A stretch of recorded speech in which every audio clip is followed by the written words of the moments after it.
এইখানে তো মানুষ কেন রে ভাই? কি যে হয়েছে আল্লাহ জানে। অনেকক্ষণ হয়েছে, ট্রেনটা এখনো ছাড়ে না। আজকে মনে হয় জয়ন্তিকা এক্সপ্রেস লেট, এই বিদায় মহানগর এক্সপ্রেস আমাদেরকে ভৈরব ক্রস করে চলে যাচ্ছে। আসসালামু আলাইকুম গাইস, কেমন আছেন আপনারা সবাই? তো আশা করি সবাই ভালো আছেন। তো আজকে আমরা যাচ্ছি আমাদের জাদুশহর আশুগঞ্জ বাই ট্রেন উপকূল এক্সপ্রেস। তো উপকূল এক্সপ্রেস মূলত অনেক ভালো একটা ট্রেন। তো আজকে আমরা যাচ্ছি উপকূল এক্সপ্রেস দিয়ে, আমাদের রেক অলমোস্ট 4 নম্বর প্ল্যাটফর্মে দিয়ে দিছে।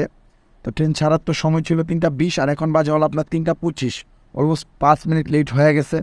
তো কখন যে ছাড়ে, সবাই আমাদের সাথেই থাকবেন আর আমাদের ভিডিওটা এনজয় করেন। তো চলুন যাওয়া যাক। তো আমাদের ট্রেনের ইঞ্জিন অলমোস্ট রেকের কাছাকাছি চলে এসেছে। কিছুক্ষণের মধ্যেই রেকের সাথে সংযোগ দিবে, দেন আমরা রওনা দেব আশুগঞ্জের উদ্দেশ্যে। তো আমাদের ট্রেন অলমোস্ট ছেড়ে দিচ্ছে কমলাপুর 4 নম্বর প্ল্যাটফর্ম থেকে। এখন বাজে হলো আপনার 3টা 40, অলমোস্ট 20 মিনিট লেট নিয়ে আমরা রওনা দিলাম। তো সবাই আমাদের সাথেই থাকবে।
গাইজ, এখন আমরা আছি বিমানবন্দর রেল স্টেশনে 1 নম্বর প্ল্যাটফর্মে। তো এখন বাজে হলো আপনার 4টা 25। মাত্র 25 মিনিটে অনেক ভালোভাবে ভালো পারফরমেন্স দেখিয়ে চলে এসেছি 1 নম্বর প্ল্যাটফর্মে বিমানবন্দর রেল স্টেশনে। তো ইতিমধ্যে সব কিছু ঠিকই আছে। উপকূল এক্সপ্রেসের মানে আমার যে অভিজ্ঞতা, অনেক ভালোই লাগতেছে। তো সামনে দেখা যাক। তো আমরা এখন আছি আপনার টঙ্গী জংশন ক্রস করলাম মাত্র। এখন আমরা যাচ্ছি নোয়াখালীর উদ্দেশ্যে, একবারে ফুল স্পিডে চলছে আমাদের ট্রেন। তো উপকূল এক্সপ্রেস মূলত আপনার নোয়াখালী ঢাকা রোডের একমাত্র আন্তনগর ট্রেন, যেটা নোয়াখালী থেকে সকাল 6টায় ছাড়ে, ঢাকা পৌঁছায় দুপুর 11টা 45-এ, এবং ঢাকা কমলাপুর থেকে বিকাল 3টা 20-এ ছাড়ে, নোয়াখালী পৌঁছায় রাত 9টা 20-এ। তো উপকূল এক্সপ্রেসে মোট 5টা এসি চেয়ার কোচ, 2টা খাবার গাড়ি, একটা পাওয়ার কার, আর বাকি অন্যগুলো সবগুলো আপনার নন এসি চেয়ার।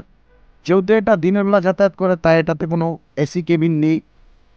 তো ইতিমধ্যে আমরা চলে এসেছি প্রোবাইল। এখন আমাদের ট্রেন ফুল স্পিডে চলছে, ফুল স্পিডে যাচ্ছে, আর আপনারা ভিউটা এনজয় করেন। তো সবাই আমাদের সাথেই থাকেন।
এইখানে এত মানুষ কেন রে ভাই? কোনো অ্যাক্সিডেন্ট হয়েছে নাকি? ওরা জানে কি হয়েছে। কিন্তু তো অনেক মানুষ, ওদের ট্রেনটা মনে হয় দাঁড়াবে। হ্যাঁ, ট্রেনটা দাঁড়াইছে। অনেক মানুষ দেখতে পাচ্ছি, কী হয়েছে এটা ভাই বলতে পারতেছি না। অনেক মানুষ, হয়তো বা কোনো সমস্যা হয়েছে, না হলে তো ব্রিজে দাঁড়ানোর কথা না। এই যে দেখছেন মানুষ কীভাবে নামতেছে ট্রেন থেকে। আসলে ভাই ওদের জন্য না রেলওয়েটাও এখন নিরাপদ না ভাই, বুঝছেন। তো মূলত হয়েছে কি গাইস, আপনার গোড়াশাল যে ব্রিজ, ওই ব্রিজের উপরে বিকালবেলা মানুষের যে ঘুরতে আসে না, ওরা আর কি ব্রিজের উপরে একবারে ট্রেনের লাইনের সামনে চলে এসেছে, বুঝছেন। এই জন্য মূলত এই ব্রেকটা হয়েছে। তো আমাদের সতর্ক থাকা উচিত, কারণ ব্রিজে ওঠার আগে অবশ্যই ট্রেনের সময়সূচি জেনে তারপরে ওটা, এটা মূলত আমাদের দায়িত্ব এবং কর্তব্য। না হলে তো একটা বড় দুর্ঘটনা হতে পারে, তাই না? তো সবাই এটা নিয়ে সাবধানে থাকবেন।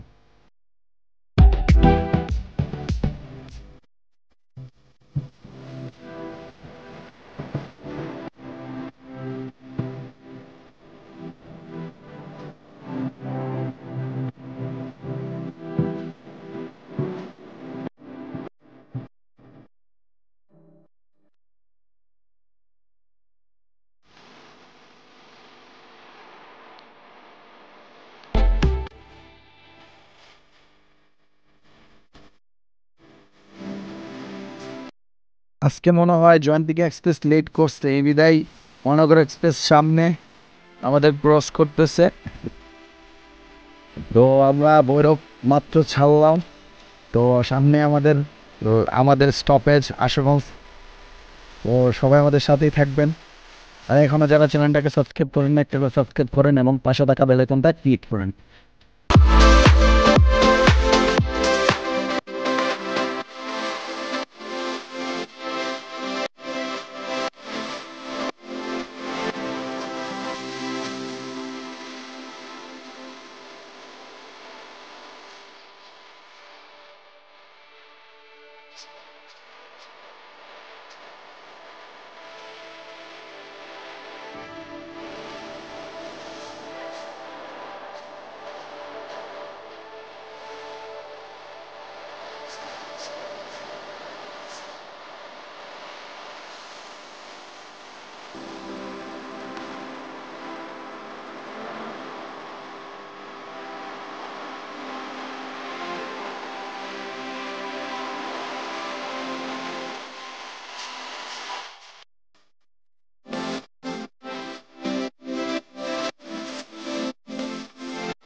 ফাইনালি আমরা আমাদের ডেস্টিনেশন আশুগঞ্জ রেল স্টেশনে মাত্র নামলাম।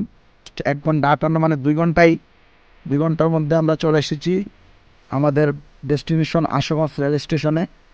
তো বগুড়া এক্সপ্রেসের জার্নি আমার মূলত অনেক ভালো লাগছে এবং চীনা যাচ্ছেন দানবের টান অনেক ভালো লাগছে। তো এই ছিল আজকের ব্লগ। ইনশাল্লাহ নেক্সট কোনো ব্লগে আবার আপনাদের সাথে দেখা হবে। ততক্ষণ পর্যন্ত ভালো থাকবেন, সুস্থ থাকবেন, আর আমার ভিডিওটাকে বেশি বেশি শেয়ার এবং লাইক করবেন। আল্লাহ হাফেজ।